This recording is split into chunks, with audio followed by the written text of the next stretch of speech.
పుదీనా రైస్ చేసుకుందాం మనం. పుదీనా మంచిగా గడిగి పెట్టుకున్నా.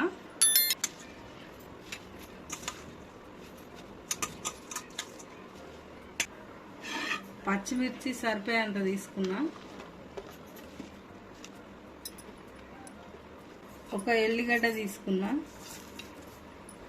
ఒక స్పూన్ జీలకర్ర, కొంచెం ఒక రెమ్మ చింతపండు, తగినంత ఉప్పు. మిక్సీ పట్టుకుందాం.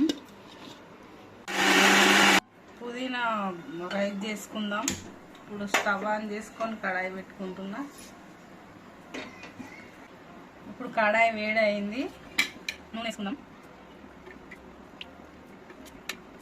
నేను సరిపోయేంత నూనె వేసుకుంటున్నా. కొంచెం పుదీనా పచ్చడికి ఎక్కువనే పడుతుంది రైస్కి. కొంచెం నేను ఇంగు వేసుకుంటున్నా. కొంచెం జీలకర్ర, 2 ఎండుమిర్చి, కొన్ని నువ్వులు, కరివేపాకు, కొంచెం ఉప్పు. ఇప్పుడు మనం పుదీనా మిక్సీ పట్టుకున్నది వేసుకుందాం. ఇలా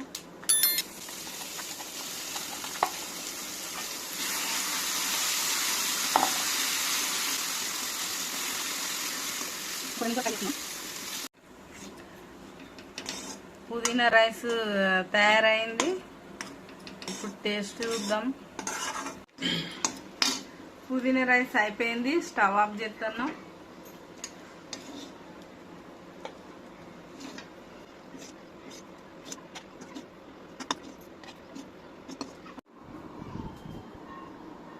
పుదీనా రైస్ అయిపోయింది. మీరు కూడా ట్రై అయ్యి. సింపుల్గా ఈజీగానే తొందరనే అయిపోతుంది. ఫటాఫట్ 2-3 నిమిషాలలో వేసుకోవచ్చు. టిఫిన్ బాక్స్లో కూడా మంచిగా ఉంటుంది.